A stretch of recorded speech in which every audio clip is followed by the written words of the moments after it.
spoilers? Oh, lots and lots of spoilers.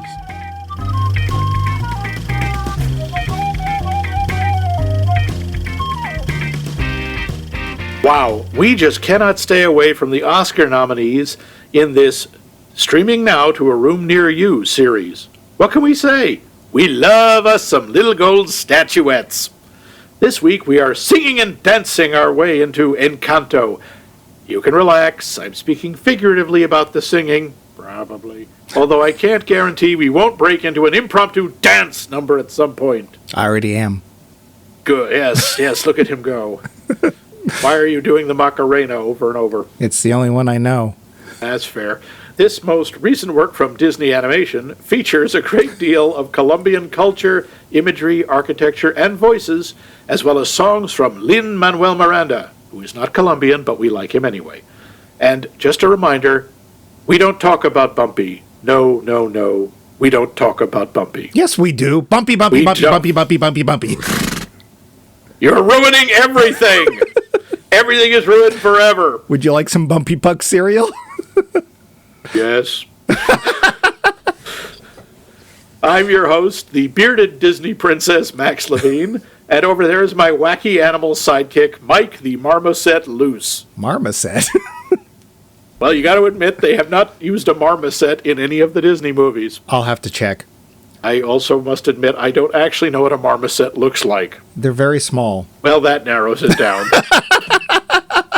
When you go into the animal kingdom, remember, marmosets are very small. There, now you'll know them from everything. They are what we scientists call very, very small. Yes. But before we get to that... Poll question. Last week we asked, what performance from an animal in a film really stood out to you? And Nicolas Cage does not count. Aww. Or do you think that animals in movies are just generally a bad idea? You had these to say. Tyler Stewart, first to the poll, with The Dog in The Artist. Well, we haven't seen, Mike hasn't seen it, but, you're not alone. Yeah. Thanks, Tyler. Did you see it? Next was, I did, and the dog is very good. Oh, neat. Next was Dave, sort of. Huh? He responded with, the best performing animals are on the internet. Okay, that's fair, and he gave us a link to some really talented corgis. Okay. He then added, I know, I drew a blank. A boy and his dog came to mind, but not sure how well the animal performed. Don Johnson? Fair enough. That animal was pretty good, but I got to say, that German Shepherd did an amazing job of talking like William Daniels. Ooh, my name is Don Johnson. I come from Wisconsin. Dan Schaefer gave us, since I didn't see the never-ending story as a kid, this scene didn't affect me as much, but I am led to understand that it traumatized many people while in their youth. I think he's referring to the point where Atreyu's horse is sucked down into the, bog of eternal stench. Yeah, I was totally sure that horse died in production, personally. I was just like, oh my God, that poor horse! That was a very traumatic scene for a lot of people. Yeah, Bumpy still won't talk about it. Good. Hey! Nick Hoffman says, the dog in My Dog Skip. I don't know that one. I only saw it once. I can't bear to see it again. Too freaking heartbreaking. Now I'm definitely not going to see it. Also, Hachi, A Dog's Tale. It's a true story, also completely sob-inducing. Yeah. Dogs, they make us cry. Yeah. Thank you, Nick. Yeah, so did Nick.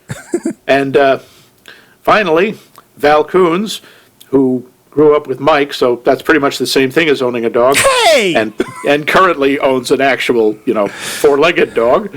Two instantly came to mind. The dog in The Artist, and the dog in The Villain. That's a deeper. The Artist was a charming movie, but Uggy, I guess that was the dog's name, sure, really made it something special. Most people don't know The Villain. Good. We do. but it's true. It is not exactly good. Honestly, I'm not sure why this movie hasn't hit cult status, but it stars Arnold Schwarzenegger, Anne Margaret, and Kirk Douglas. Yeah. And, as Val points out, Paul Lynde as a Native American makes it pretty much unwatchable now. Yeah. But that horse, he not only could do a wide range of tricks, but he had such a personality. Huh. So that's dogs 5, horses 2. Oh. Guess the dogs win. Yeah. How about you? Oh, Mike, what's your favorite? Well, I'm going to utterly cheat and say Maximus from Tangled. I know it's not a real... Oh, that's not right. That's not an actual animal. Well, but personally, I don't like animal actors, as I either don't believe a thing they're made to do, or I just somehow worry that they did get hurt on set, so I can't relax around them. So I'm going with Maximus. Sue me. How about you? Suing you in the morning. I got a couple. One, I really like Eddie the dog in The Mask. I think he is both adorable and, unlike a lot of these animal sidekicks, useful. He helps out a lot. Yes. And the other one I like, and I'm not sure how much of it's the dog. It was from that rather sad Dr. Dolittle remake with Eddie Murphy. Oh, dear. At one point, he's basically treating a Jack Russell Terrier. And the Jack Russell Terrier is hyperkinetic because he's a Jack Russell Terrier. Right. And the dog, he's holding up a ball and trying to get the dog not to freak out over it. And the dog is literally bouncing up and down on the ground and keeps doing it. Part of it is the dog, and part of it is he's voiced by Gilbert Gottfried. And it's, throw the ball! Yes, please! What? It's right in your hand! Throw the ball! What is wrong with you? Please, I'm begging you! And it is such a great marriage of the voice and the physicality of the dog. The dog's in one scene, but if I had to pick one, I would go with Eddie from The Mask. Huh. Hey, a funny quick story about Val and dogs. When I was brought home from the hospital, she hit me in the head with a cap pistol and said I'd rather have a dog. So... Oh! It's actually wow. true. You want to see the bump? It's right here. Well. And again, thank you. And we have a new poll question. Well, you do? A brand new one. Ooh. Yes, I'm still peeling the plastic off it, and I keep finding little bits on the side. Anyway. Ooh. When watching a movie, do you watch the end credits all the way through? If so, is it just to see that there's a mid-credit or end-credit scene, or is there some other reason? Tell us. You can trust us. Trust. This is not a podcast that gives you trust, but anyway. Well, I was going to say we want to talk about trivia, don't we? No, we don't talk about trivia. Get used to it. There's going to be a lot of that. Oh, yes, trivia. The show. The budget for this movie, $50 million. 50? 50. That seems low. Well, The worldwide gross so far, this is based on mostly rentals and new subscriptions, $240 million. Wow. Yeah, so I think we're probably going to be seeing it in Encanto 2, 3, and 12. There's a news story about that, but go on, will you? Oh, okay. It's been this year. It's been nominated for 3 Oscars: Best Animated Feature, Best Original Score, and Best Original Song. Which one? Yeah, this is the part that surprised me. It's the song Dos Oruguitas. Is that Pedro's song? Yes, that is Dos Oruguitas. By the way, get to that. Caterpillars. Disney kind of missed the ball on the music in this. They didn't even submit Surface Pressure or We Don't Talk About Bruno for consideration. We'll talk about that, too. Okay, good. Encanto means enchantment in Spanish, but if you separate it, Encanto also means in song. Enchantment. Sorry, that's a very deeper. Encanto can also mean I love or I adore. Stephanie Beatriz, who does the voice of Mirabel, was originally going to be offered the role of Luisa. However, the production met with her and realized she's not at all like her signature role of Rosa Diaz from Brooklyn Nine-Nine, who was a very tough, nasty sort. But she's actually much more bubbly, so they offered her the part of Mirabel. Neat. The conversation between Abuela and Mirabel toward the end of the movie happens in a beautiful multicolored river. It's more like a visual element in the movie. The fact is, this place really exists in Colombia. Wait, there's people with magic powers and stuff? Sure, you didn't know that? Wait a minute. Juan Valdez can teleport coffee via his burro. No. It's called Caño Cristales, and it's one of the most beautiful places in the country. It's located in the department of Meta inside a remote national park, and it can be visited, but you need a special permit, and only a few people can see it every year. Apparently, it's this gorgeous. It translates as like the liquid rainbow river. In 2018, the directors Byron Howard and Jared Bush, along with Lin-Manuel Miranda and other production key folks, went on a long, extensive trip into Colombia to immerse themselves in the culture. They met with chefs and artisans and architects. They visited the major cities of Bogota and Cartagena. They were mostly inspired by the small town of Barichara.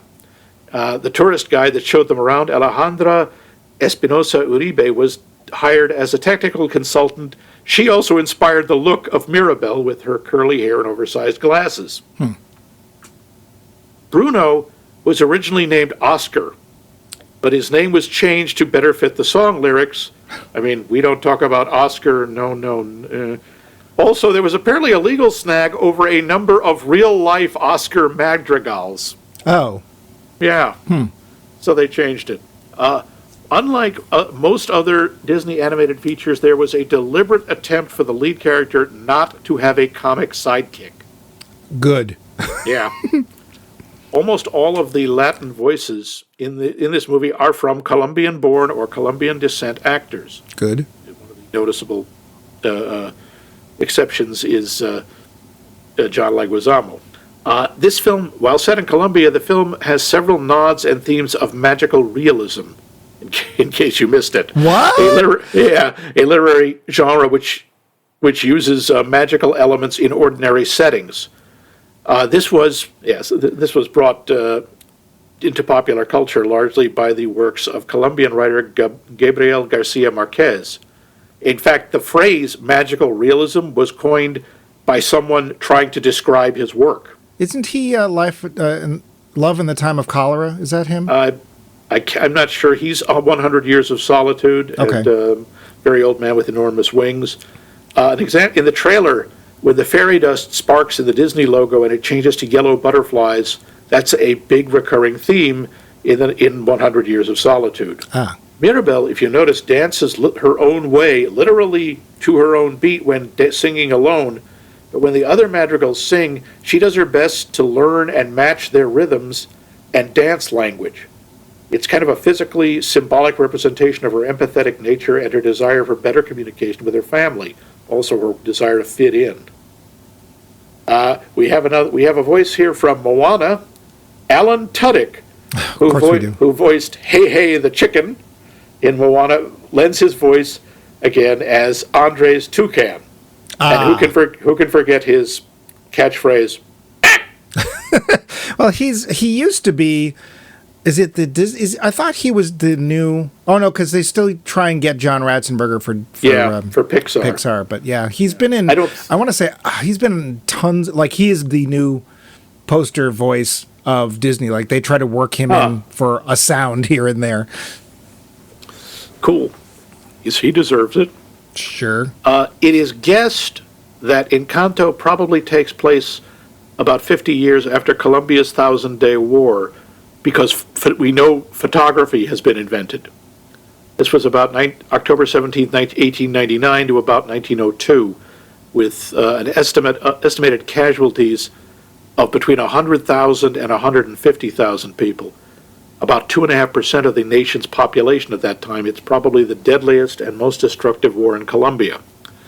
Now, that being said, most of the movie is sort of set. It's very hard to pinpoint the timeline. Yeah. There's really nothing about the clothing, but there is a real lack of technology. I mean, apart from a camera, there's nothing else. We'll get to that too. In the last piece of the song, We Don't Talk About Bruno, everyone sings their part at the same time. This is actually a music style from the time of the Renaissance, where 2 to 8 singers each have different lyrics, all sing at the same time in a polyphonic style.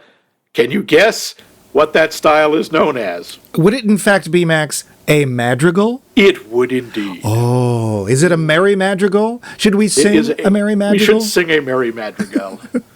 Originally, Peppa's gift was to be indestructible, but that was kind of seen as too similar to Luis's super strength.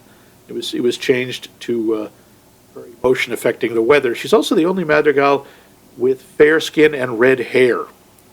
red hair, I'm sorry, I know it's a cliche, often was sort of connected with volatile temper and feistiness, Was?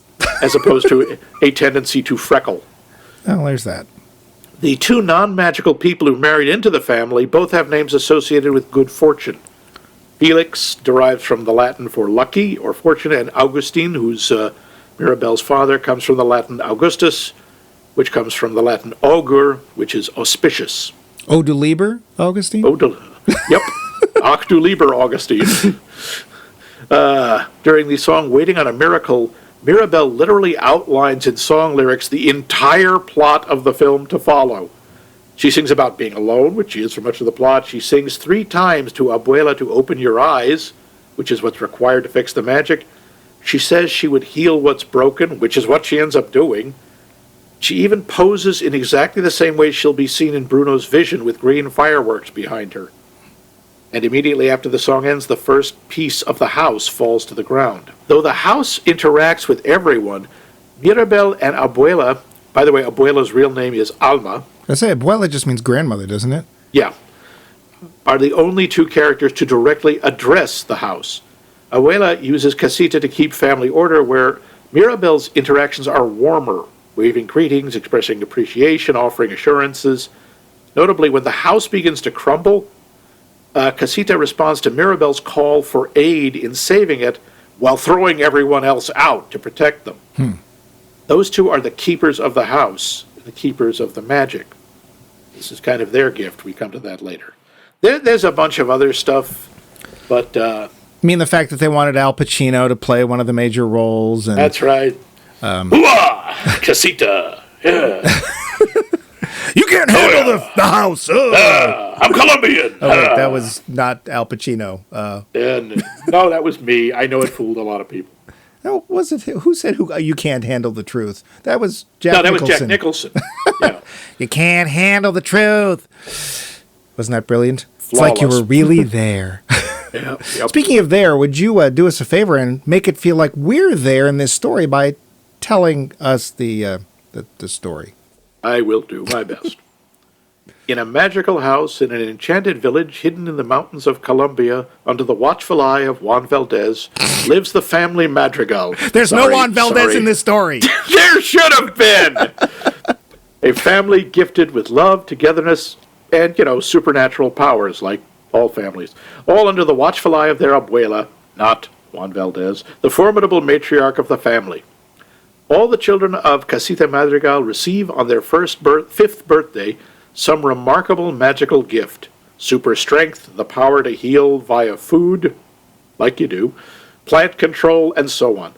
All except Mirabel, who, for reasons no one knows, is the one Madrigal who does not receive a magical gift when she's supposed to. She even has to watch her beloved cousin Antonio receive his gift of animal communication 10 years after her gift failed to appear.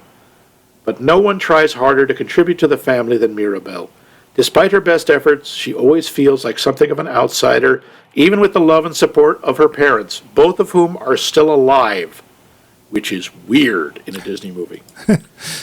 Despite her lack of magic, it's Mirabel who senses a problem with the magic that strengthens and protects her family and the entire village, and she sets out to identify and fix the problem.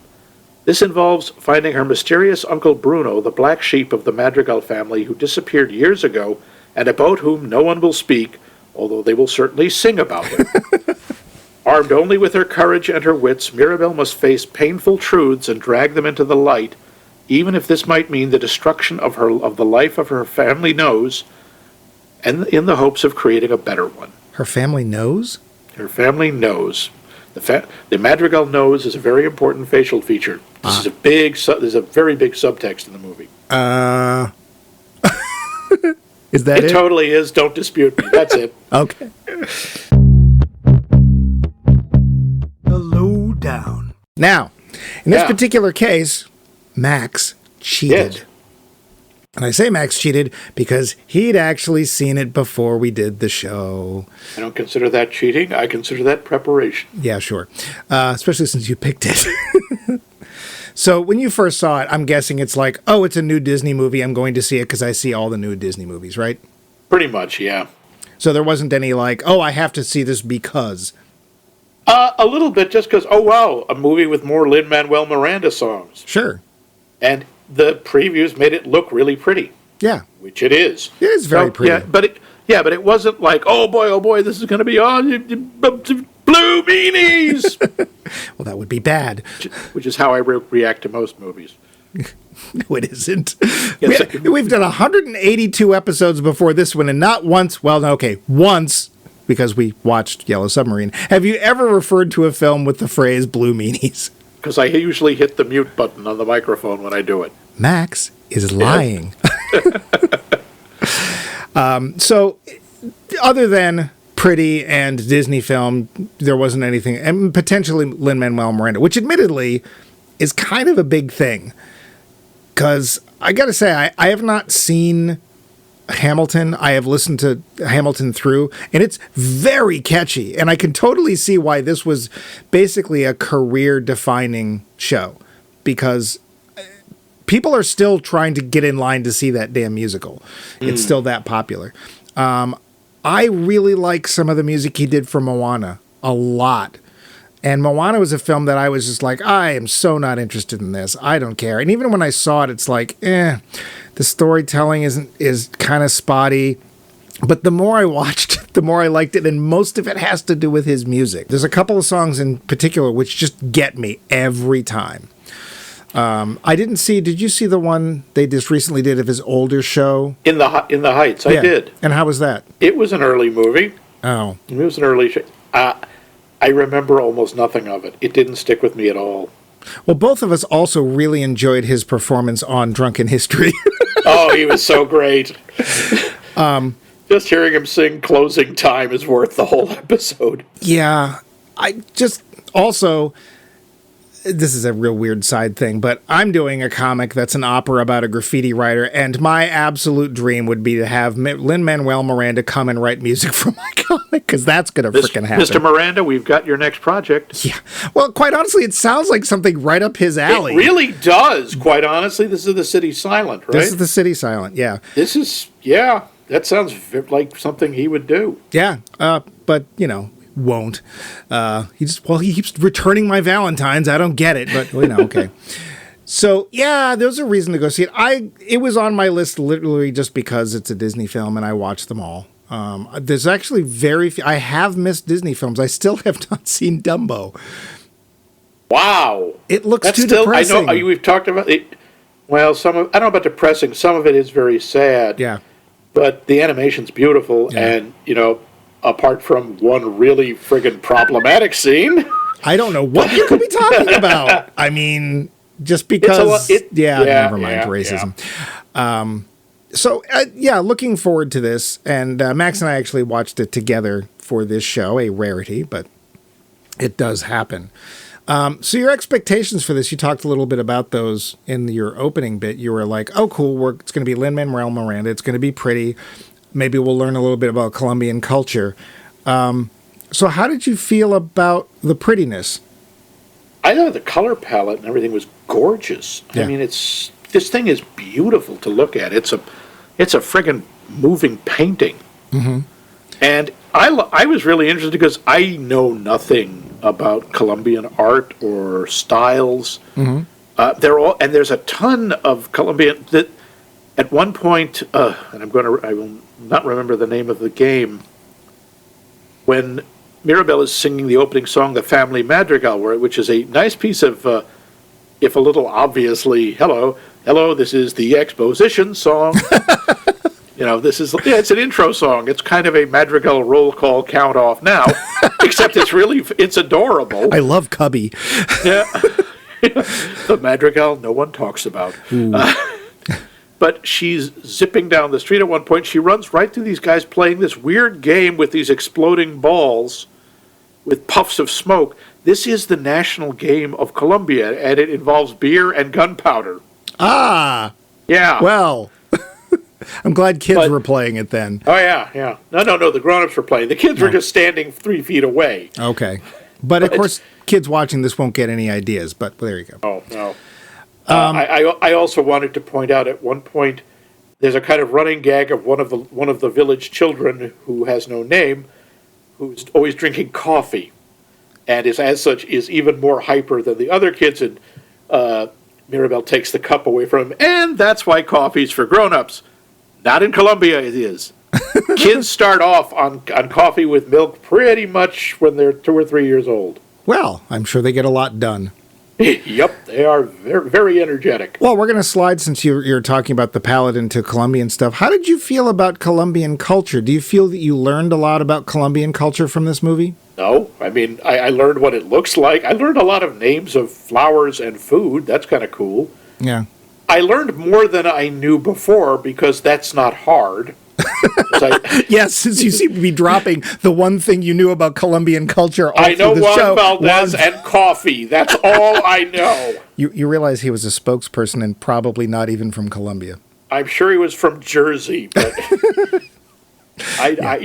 all I knew was you got coffee there and later cocaine. But yeah, I've heard that it's very beautiful. The landscape is just gorgeous. Yeah. But no, I knew nothing. So yeah, I mean, I think so. I liked the architecture. I liked seeing the way the houses look. Do they look any different than, say, Coco's architecture?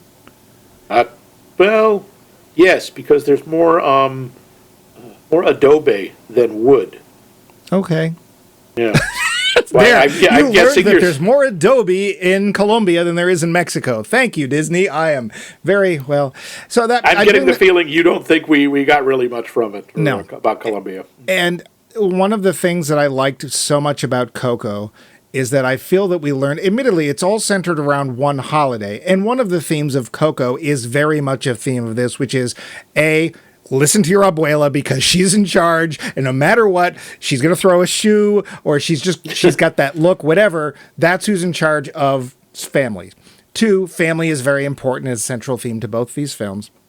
But Coco, even though it's just centered around one holiday, made me feel a little bit more immersed. This story, honestly, could have taken place anywhere. Yeah, I think that's part of the idea. I don't think this was meant to be a story of Colombia. It's a story about family, and also this was something I thought was really interesting. I hadn't thought about this until I read an article about it. It's a remarkably good illustration of what is called immigrant generational trauma. Okay. What happens in a lot of cases when people immigrate, especially if they're immigrating under duress, because it's not, we want to go to this other country, because the streets are paved with gold and we're going to find our fortune and there are no cats in America. Huh? It's a cats!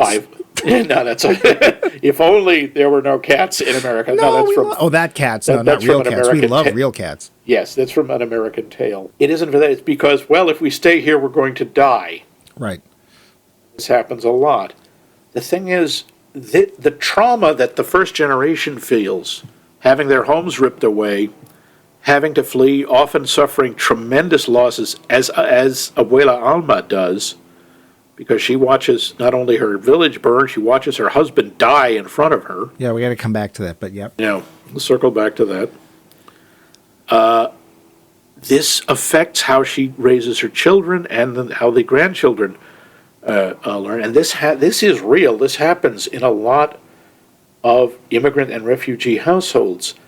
The fear that the ones who fled feel is transmitted to the children. And pretty much all of the kids and the grandkids represent these archetypes of what is expected.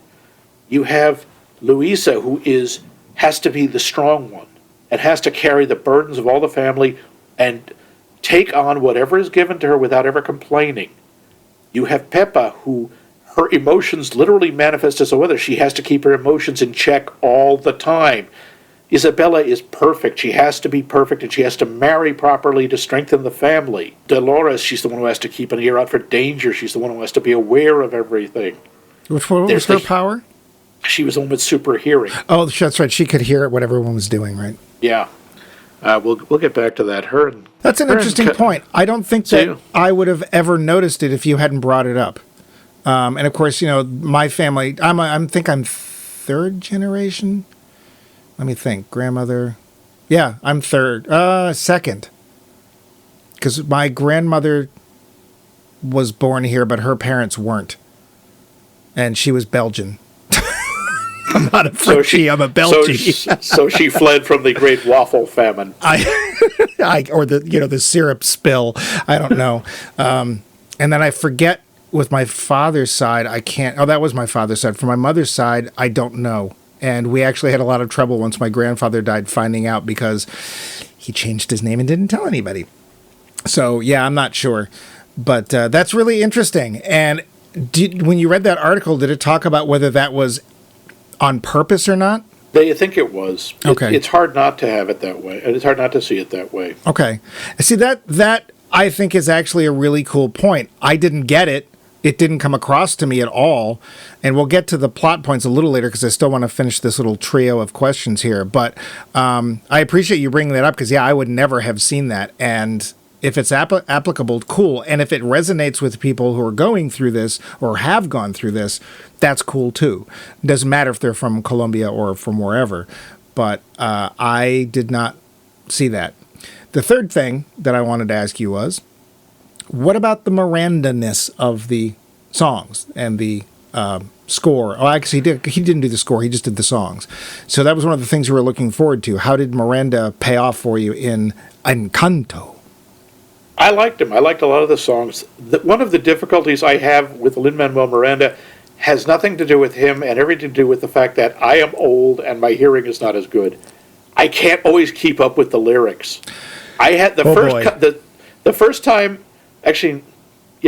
I watched this, I had to stop it, go back, and turn on the subtitles for some of the songs because I couldn't understand the lyrics. And the lyrics are a big part of Lin-Manuel Miranda. Kind of like Stephen Sondheim, except Lin-Manuel Miranda can write melodies. Oh, sorry, Sondheim Mr. can Sondheim. Write them. They just tend to be very... They're forgettable. They're also you just remember not the pleasant. words, you don't... They're just not pleasant. Yeah, nobody leaves a theater humming a Stephen Sondheim song. Did you hum any of these songs? I did. Really? Which songs? Oh, my favorite, I know the one everyone talks about is We Don't Talk About Bruno, which I love, which is great. And by the way, which was number one on the Billboard charts for 3 weeks. I would say it's easily the strongest song in the whole movie. My favorite is still Surface Pressure, Luis's song. Okay. What about that song did you like so much? I love the visual representation of someone who just feels they have to carry the whole family. Mm-hmm. I just like the lines like, what if Hercules said, I don't want to fight Cerberus? Yeah, it was a kind of a forced rhyme there, but that's okay. Cerberus, I wouldn't want to try to rhyme Cerberus with anything, but whatever. He uses a lot of slant rhymes, and that's fine. That's what people do. Yeah. But I just find that really catchy, and I found that the hook is really engaging. I really like that one. I loved that song, The Two Caterpillars, Dos Orguidos. I might have loved it if I had any idea what he was singing about. Once again, I had the subtitles on. And I think that's a problem, because the song feels important. And it's one song that's entirely in Spanish. Now, I don't have a problem with it being Spanish, but there's literally no way for a non-Spanish speaking audience, which the entire rest of the film is aimed at, can understand this. Like, I would have been happy if they'd had somebody like singing, he sings a line and then somebody sings it in English, or there's subtitles in the movie or something. But the actual lyrics aren't that significant. They're about two caterpillars growing apart, being afraid, becoming butterflies. It's not very complicated. It's mostly the melody that underscores the visuals of Alma meeting Pedro and their life together. It's done very quickly and very effectively with no dialogue at all, and it's heartbreaking. Well, again, you had the benefit of you didn't turn the subtitles on when I was there, just saying. Yeah. I have no idea what that song's about, and it was just frustrating because I don't know what you're singing about, and I started to tune out of the film because there was no way for me to be able to translate this. Yes, I didn't even think that it might be translated in regular subtitles, so I don't know. I know enough Spanish probably to get me thrown out of a bar or to ask where the bathroom is. But I was just like, why are you suddenly doing this? I don't understand. Why is the entire thing? Why isn't it woven in with some English? Or at least given the audience some way of knowing what this song's about. It's also not the only song that's in Spanish. The closing song of Colombia, I Love You, is in Spanish. But the closing song is sort of a mishmash. Well, do you mean over the credits? The celebration at the end when they're in the house. The one that it's reprising the Don't Talk About Bruno? Nope. Oh, it's the one after that. I don't even remember it. Yeah. And that's my problem. I don't remember a single tune from this movie. Oh, really? Yeah, I liked what We Don't Talk About Bruno the best. It felt the most compelling and the most put together. And I agree with you. Some of the lyrics, I was like, I don't know how you flex your brain physically, but I was trying to do that because I was interested, and I do like when he does that. But yeah, and it might be age, old white guys. I was like, what? He said the thing, I almost got the word he rhymed. Okay, I don't know what he rhymed. But what I could hear and what I could piece together, I really liked. I liked the lyrics. But the music, I remembered songs from Moana. I don't remember songs from this. Well, there we got to disagree. I find the songs both memorable and really well done. Yeah, I couldn't sing a single one. Couldn't hum a single one. I mean, on the other hand, there's nothing in it like Let It Go, which is good. It's funny, I don't know if you noticed, it's very easy to miss at the end when Bruno returns to the family. There's actually a reference to that, to Let It Go. Oh, I didn't, but... Yeah. And here's the thing. Let's face it. Let It Go, very well written, very well performed song. It's just, it never stops. Like, it's the song that the kids just play over and over. It's like you couldn't get away from it, and that was the problem. People have described We Don't Talk About Bruno as this year's Let It Go. Nah. And it's actually been more successful than Let It Go in terms of number of plays. Maybe I don't hear people talking about it, which is all I care about, because freaking Let It Go. I wish they would. I also just didn't like Frozen. Frozen was not good storytelling, and we'll get to that in a bit. Acting, it's kind of hard to talk about because it's voice acting. We've talked about that before. Yeah. The problem is that I think a lot like Lin-Manuel Miranda's lyrics, and the way that they do animation these days, especially with things like Gravity Falls or Star Trek Lower Decks, is the humor tends to come very fast and furious. I have no problem with any of the voice acting in this film, but I couldn't point to anybody that I said I thought did an amazing job either. Oh, I thought John Leguizamo was a lot of fun as Bruno. He was Bruno? Okay. Yeah. Sure. I didn't know it was him, but that doesn't matter either. No. Doesn't matter. The point is the characters, and I wish actually, especially with the animation, we've talked about this, that they would stop casting for names and just cast for the voice actor. The voice acting's fine. The fact that they picked almost entirely Columbian people, thank you. Because they've had problems with that before, right? Yeah, but other than John Leguizamo, who are the other names in this movie? Here's the thing. Does it matter? But you were just saying they keep casting for names. They don't do that in this movie. Most of the people are second stringers or people that a lot of people don't know. No, that's why I was thankful for that. I'd like them to keep doing this. If this film, well, you would have seen it anyway, but do you really think if they had put, I don't know, what's her name, the French lady? Celine Dion. I know she's Canadian. If you put the nice French lady in this, would that really have made you want to see the film more? I mean, in my case, it would make me want to avoid it.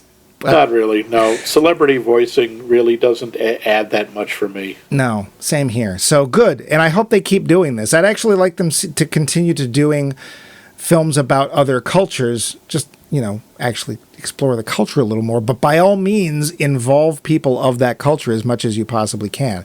I think that's a positive step. I just wish I'd learned a little bit more about Colombia, because I still don't, except for... That wasn't the point of the movie. That was not the point of the movie, and that's part of the whole magical realism theme is, while it may be set there, the idea is it could be anywhere. And I think it's a wasted opportunity, because I would like to have learned more about Colombia, even a little bit, and I feel like I sort of didn't. It's not the point of the movie. I'm going to say it's a missed opportunity. It could have been. So the candle pops up in the opening of the film where she's explaining what the candle's for, because otherwise we're not going to know. It's one of those things where you basically sit there, I did anyway, the whole movie waiting for somebody to blow it out. Because there's kids all over the place, and kids do things, and I'm like, somebody's going to blow their frick. They don't, but it does become an issue, kind of. It's a symbol, I guess, more than anything. Yeah. Do you notice the emblem that's on the candle? I know there was one. I couldn't pick it out. Yeah, it's a butterfly. Oh, okay. Well, that makes sense. That's supposed to, I think it's supposed to represent Pedro, isn't it?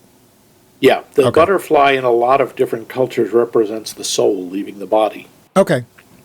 Mariposa, I think, is butterfly. Yep. It's also slang for gay person, but there you go. I'm sure that had absolutely nothing to do. Yeah. However, here's something I wanted to ask you, but I think his name is Camillo. Yeah, it is. The shapeshifter. That I believe is partly because it's homophonic for like chameleon. Oh, okay. That's cool. Yeah. Did you get even the slightest nod of non-binary-ism from him? A little bit. Which I actually thought was cool. Yeah. Because he would go back and forth. He would go man and woman. He changed genders as well as appearance. Yeah, that's an interesting touch. I also like the fact that Louisa, apparently the animators had to fight for this. The studio didn't want her to be buff. They wanted her to be another just small, slender woman, but they said, no, she's got to be big and powerful looking. Mm-hmm. And I think she looks amazing. I think she's one of my favorite character designs because we don't see women like that. No, in movies or in animation. They also gave her an actor that had a lower voice, but it wasn't comically lower. Yeah, it wasn't overly butch, but it was the voice you would expect from someone with that kind of big, powerful frame. And there are plenty of women athletes who do things like there are women powerlifters, there are women wrestlers, and I don't mean gorgeous ladies of wrestling. Well, that's not wrestling anyway. No, there's decathletes and stuff that are big, powerful women. So I agree with you. I was all for anything kind of variance in the usual character design, because let's face it, otherwise there isn't a lot. They all tend to be kind of model-like. Yeah, although Mirabelle isn't. Mirabelle looks like a person. Yeah, she's the most, but, anyway. Go on, you had a point you would like to get to. Yeah, I also like the characters, the personalities aren't defined by the superpower. Louisa isn't hyper-aggressive, always wanting to fight. She isn't angry. She isn't a guy, basically. No. She wants to help. That's what she does. She is always. That's part of her. That's part of the problem. What is happening to her is she feels she has to take on everything. She has to be able to carry literally carry the whole family, the whole village, everything. She has to do whatever she's asked, and she has to do it with a smile. Yeah, and we find that out when the plot wants us to. Yeah. Which I felt like it was very shoehorned in. I don't disagree with her motivation or her song, quite honestly. I just sort of felt like it wasn't a problem until it needed to become a problem. And suddenly we have to figure out what's going on. Oh, well, I've never said anything up till this point, and it's never been evinced in the film. But by the way, I actually feel like and I wondered if it wasn't sort of a nod also to imposter syndrome, if you know what that is. Yeah. I don't know. I do. I think it's possible, but I also like to think that the whole reason it's happening is everything's coming to a boil. I mean, admittedly, it's unrealistic that everyone would be coming to a boil at exactly the same time, but they aren't. Camilo's okay. Dolores is a little unhappy because she thinks her cousin is going to marry the man that she's in love with, but she's not breaking about it. It's really just the three sisters, Mirabelle, Louisa, and Isabella, who have come to the end of their rope. Yeah, and do we want to get to storytelling? Sure.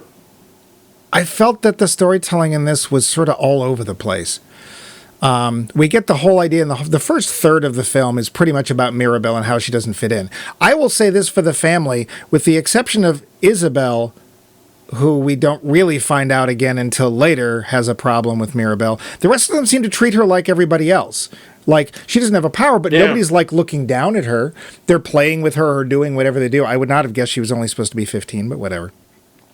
Well, except for Abuela. Well...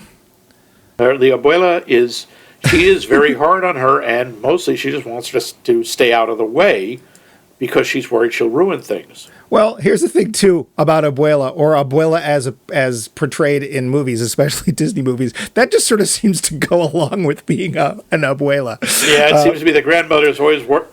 Well, that's the idea. The matriarch is the one who's supposed to hold the family together, and they are very... I mean, especially when, in her case, someone who's lost everything, she's terrified of losing things again. She keeps saying, we cannot lose our home. We cannot lose our family, because she's seen it happen and she can't go through that again. And she's the only one who has. Right. The thing about that, too, is that we do get a flashback. We start off the film knowing that she ran away and that she lost her husband. We don't know exactly how or why. And then later we get a flashback as to how or why, except we still don't really know. And my note about this is that, is this a hint of some sort of politics? I really don't know. Were they bandits? All we know is that their village was attacked somehow. We don't know we don't know if they were bandits. We don't know if they were soldiers. No. And again, I think I don't have a problem with that. I like the idea that, because that makes it, it could be any place and pretty much any time. I guess it just felt like a very random attack based on nothing. Like, oh, we were attacked this day by people, and then we left. Yeah, except that happens. I know, but it didn't feel like all over the world all the time. It felt like a plot point as opposed to a part of a story.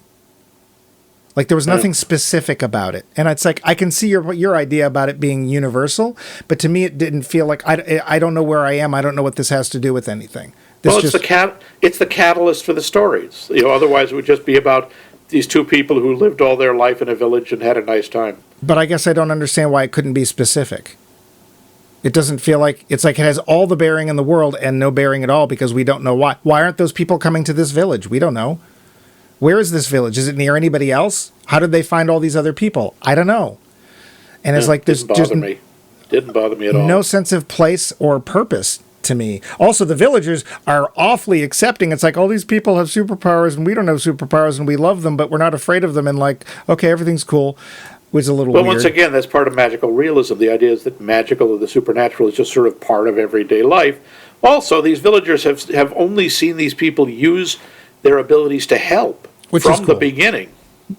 And it's also nice because it's obvious that they're a part of even though their house does sit up on top of the hill, Wayne Manor, but they are out and about all day doing things. Admittedly, always helping. It doesn't cost them anything because their powers don't have an actual cost except for Pedro, and they're given the magic out of nowhere. I mean, I'm sure other people went through what Abuela did, but they didn't get a candle. I don't know. I didn't feel things were too generalized for me, and it felt like they were trying to hint at something, but I don't know what it was. So I'd rather they either didn't hint at it or they were very specific, because it felt like, was there an insurgence? Was there a political thing? I don't know. Okay, no, I get that. It didn't bother me at all. I don't see that as a problem. One thing I would like to talk about, some of the superpowers are kind of odd. Oh, yeah. The power balance is very strange. I mean, okay, and if you look at them in terms of they are there to benefit the village, okay, Luisa, super strong, sure.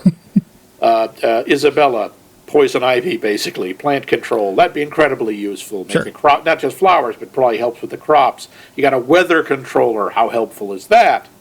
You got a healer who can heal you just with food. Awesome. You got someone who can predict the future. That's always a problem, but it's a big power. Then I have super hearing.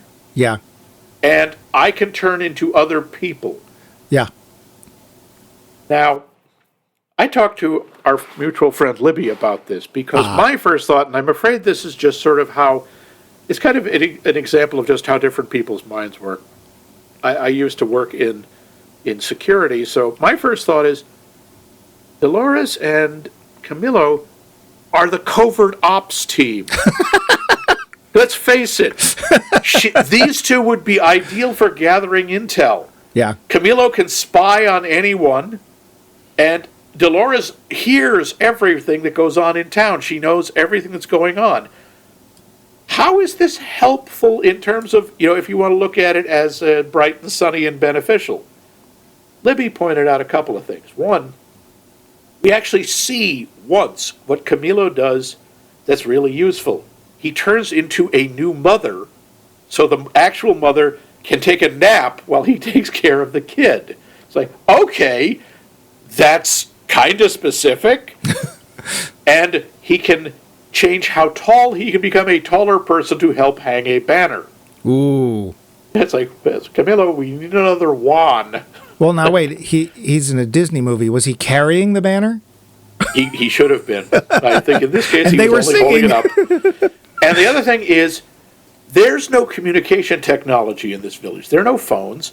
Dolores would be a really good early warning system and would be basically like 911. If someone's in danger, they just yell out, "Hey, Dolores, help!" She'll hear them and can direct help. So, okay. Her I get. Yeah. I still don't really see how useful Camilo's power is. No, and he was my favorite character. Oh, he's a lot of fun.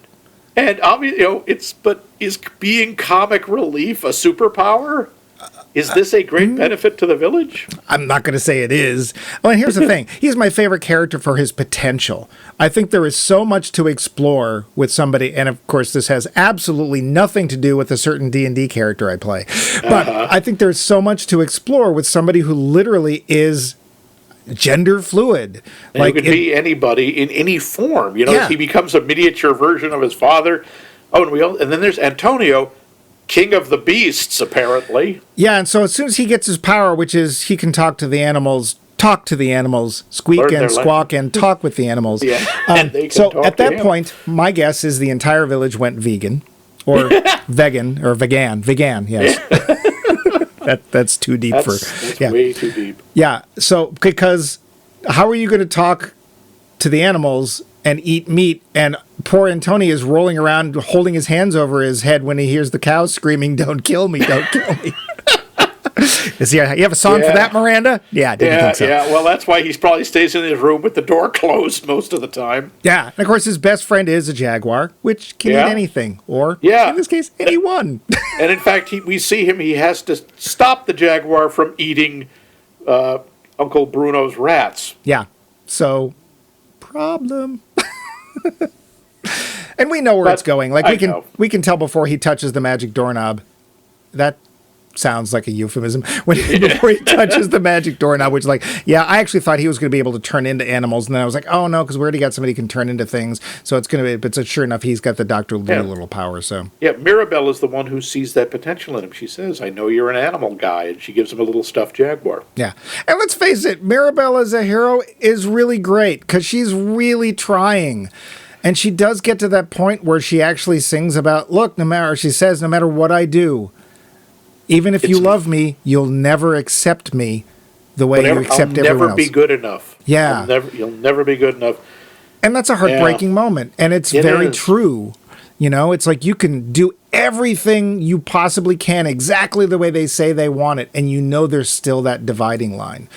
And she's still trying to help people. It's like she has absolutely no problems with her, what is her nephew, I'm guessing, or her cousin, Antonio? Antonio, he's her cousin. Yeah, he's Peppa and Felix's son, and she loves him. She does. She loves her whole family. Is so cute. Except when she suddenly has problems with Isabella, which we didn't know were there. Oh, no, she has that from the beginning. You can see it with the way she side-eyes her a few times. It's so slight. It is slight, and it doesn't make a lot of sense. We don't really have any kind of explanation, because it's not like Isabella's the only one with a superpower. They all have them. She doesn't seem to resent them. No. But I don't know. But she's obviously the beauty. She's the one who's the prettiest. I don't see why that's the big deal. Yeah, that part's a little flawed. Well, especially because we're watching Bruno. Bruno, for some reason, his power requires a large space and a ritual, although none of the rest of them require that. Yeah, he's the only one who requires props and ritual. It's just weird, but whatever. So he has this vision, and we're watching it, and she makes him push forward to see a little past what was originally just Mirabelle's going to ruin everything. And we see her hugging somebody. I don't know about you, but I thought it was going to be Abuela. It made the most sense. And then it's like, it's I kind of did too. Isabelle, a character we've barely touched. Okay. And to be fair, that's where things start. And I think, sadly, the point was, you think you know your family, but you actually don't know them as well as they think you do. And that is actually a good thing. That's an interesting theme. But it's not particularly well or smoothly introduced, I don't think. But we do have our talking points. Yeah. Mm-hmm. I actually have a third question I need to bring up, which, does this movie feel like it was made for streaming, or would it have felt as easily at home in the theater?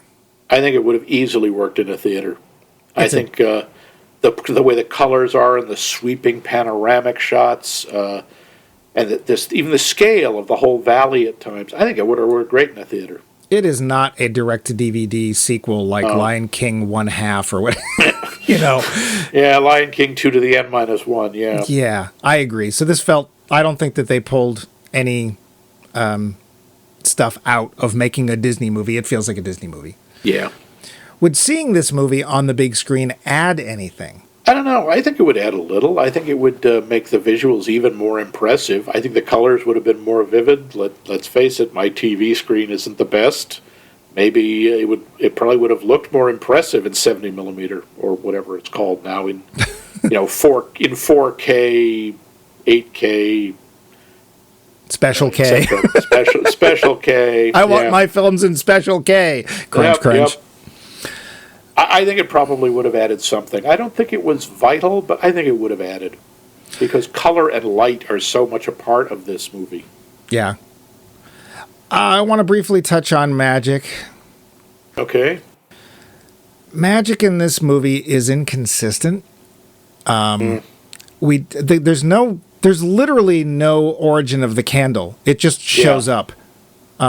And again, I don't know, does everyone get a candle? Is that a thing? Like, if you had a horrible experience with whatever happened to Abuela, do you get a candle? And the candle does exactly what? Oh, it makes a house. Well, it doesn't make a house. It makes a house magic. It's a representative, and it turns out it's not necessary. Except that they get it back anyway. Spoilers. They don't get the candle back. The candle never comes back. The powers do. Yeah, spoiler, the magic comes back, but the candle is meaningless. The candle is just a symbol. Yeah, but it feels like it's what caused... And here's the thing we don't know either. Does this mean that they're still going to get powers when they turn 5? I don't know. Yeah, we don't know. Does it matter? Does it not? I don't know. We just talked a little bit about it. So everybody can do their power like this. They can be very strong when they need to lift things. They can be bringing flowers out of nowhere. There's storm clouds. Oh, except Bruno, he requires a big... I don't know. Yeah, all I can figure is in some way the ability... Prophecy is a really weird power. It always has been. And it always is associated with something extra. It's usually associated with ritual or hallucination or something, because look, there are people who are somewhat stronger than other people. There are people who are good at growing plants. I mean, not just by snapping their fingers. Actually predicting the future, that's really bizarre. Yeah. It seems that for whatever reason, the magic only flows through the actual bloodline, so you can't marry into magic, but your child can have it.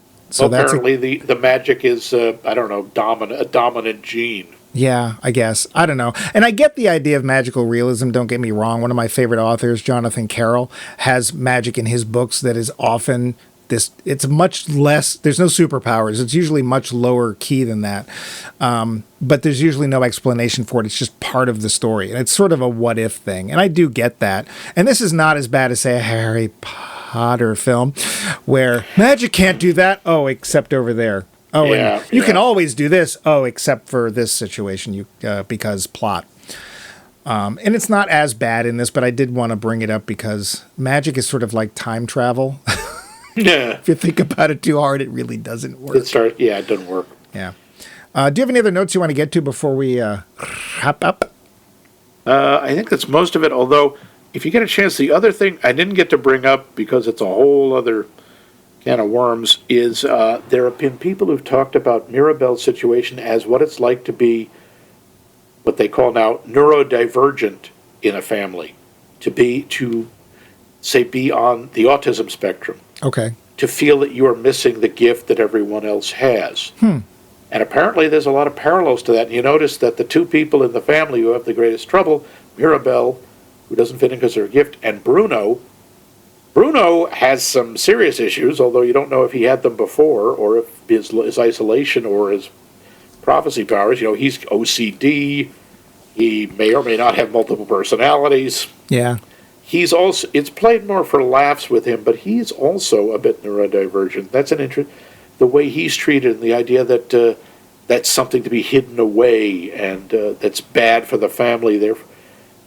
I thought that was kind of interesting. Was that something, another article you read, or did it just occur to you? That was another article I read. I also just do want to point out that whole thing of the immigrant generational trauma, that resonated more with me, I think, than it did with you, because that comes across in a lot of Jewish families. Well, also, to be fair, your background has actual culture in it, whereas mine kind of doesn't. Well, yours has too many is the problem. You've got a whole lot of them. I'm outer mutt. I've seen how the fear that was from the older generations trickled down and affected a lot of things in my grandparents, my parents, and in me. Well, see that fits. And this actually fits into the really interesting discussion you and I had, obviously off mic, where I forget why you brought it up, but it was somebody saying, well, wait, is Judaism a race, a religion, or a culture? And the answer was yes. Yeah. And it's all those things. Way more compelling than my background of we like cheese. But we like cheese too. We're just not supposed to eat it with meat. Yeah. But we should probably get to that point. Yes, we should. The Roundup. So Max. Yes. You had seen this before. I had. What was your initial reaction, if you remember, to Encanto? It's funny. I liked it, but I had some of the same. I had some plot problems with it, but I've watched it a couple of times since, and there is something I find really just delightful and comforting about this movie, and I'm not exactly sure what it is. Some of it is. It's not like a lot of Disney where it's the whole world is going to end if we don't do this, or the valley will be destroyed. It's like, no, our family is suffering, and we should try to fix that.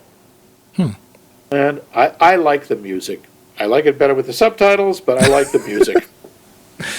So what did you think this time? Because I'm guessing that's what you're saying, is that the more you watch it, the more you've liked it. I still works for me, and this time we saw it, and I still tear up during the Dos Orguitos song. There's something about it's so touching, the whole sequence, and the music is so haunting, even if you don't know what the lyrics are. It just gets me. Cool. Yeah. How about you? I know you had not. This was the first time you saw it. It is. I saved. Well, to be fair, I just hadn't got around to it. Well, I didn't. Yeah, I mean, when it first came out, I didn't know we were going to be talking about it, so it's like, oh, here it is. I'll watch it. Yeah, usually I do. I usually watch them right away. Here's the thing. When I first saw Moana, I had a lot of storytelling problems with it. I liked some of the songs a lot, especially the one where they're out. She's doing a flashback, and the Voyager song. Yeah. Oh my God, that gets me every time. That's a great song. That's my favorite song in the whole. It's getting to me, and I'm just talking about it. Yeah. And the first time I saw Moana, it's like, wow, the storytelling is just not very polished. There's a lot of it. The crab song's fun. It does not fit the rest of the movie at all. No. And I watched this, and I have a lot of problems with the storytelling. I don't think it's particularly well polished. I think that some of the plot points, they just feel really thrown in at the end, like, oh, now we know what's going to happen, and Mirabelle's going to wreck the house. Well, but she has to somehow figure it out. Oh, by the way, she has a problem with this sister because of that, or this sister has this issue, and it's like, where did this come from? I literally don't feel like this was part of the story. It was just sort of thrown in the same way they had to suddenly halfway through Frozen. They're like, we don't have a villain. That guy. But having talked to you about it, I can't help but wonder if Encanto could end up being like Moana, where if I watch it more, I might actually appreciate it or enjoy it more. I do think it's very nice. And I have no problem with nice. we should have more nice. I don't find the songs compelling, except for We Don't Talk About Bruno. I think they're well done. I just don't remember any of the melodies at all. One of my notes was it feels like there's more manipulation than actual storytelling going on. Huh. I don't know that that's right. And let's face it, if anybody's going to manipulate you, it's going to be Disney or Pixar. Because that's what they do. They're good at it. Or Spielberg. And that's not necessarily a bad thing. I don't mind going to a movie knowing I'm going to feel good or happy. That's not that. I don't look down on a film for that. I don't think this is their strongest film. Yeah, I'd agree with that.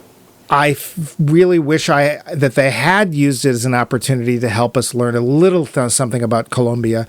I can understand it wanting to be more universal, but heck, they've been doing that for decades. I'd rather see something more specific. And that's obviously just a taste thing. You're totally fine with it, and I just wish they had done more. That's not. No, I hope you do get the chance to try it again. See if you like it better as you go along. I probably will. So that's where I'm at. I'm on the fence. But I have this feeling if I watch it more, I'll probably, like Max, end up liking it more and more over time. But we still have that poll question, and people don't know how to answer you. Well, for the poll question is, when watching a movie, do you watch the credits all the way through? If so, is it just to see if there's a mid-credit or end-credit scene, or for some other reason? And you can tell us by emailing us at maxmikemovies.com, or go to the same website that is in the email address. What a coincidence. maxmikemovies.com. You can leave a comment there. You can tweet Mike. You can text Mike at his cell phone, which I'm going to give you now. No, you're not. You can't tweet me. I don't have a Twitter account. Oh, well. But the show does. You just won't get it. Yes, but you can reach us on the Twitter or on the Facebook at Max Mike Movies. You can find us on the podcast app of your choice.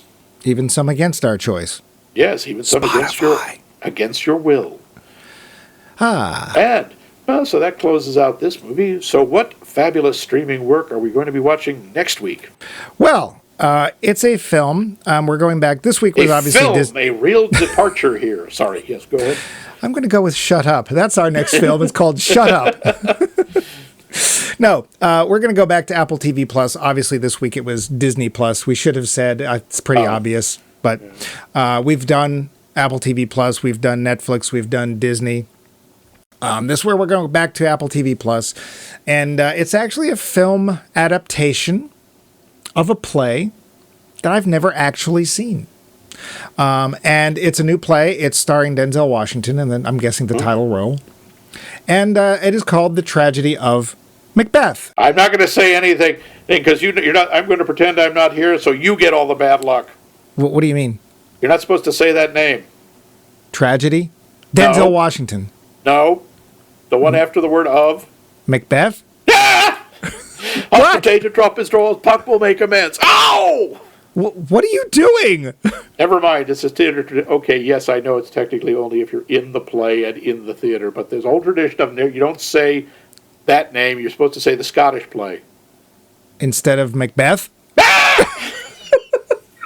So if you'd like to tune in next week and hear Max make more strangled cat noises, by all means join us when we talk about the tragedy of the Scottish play.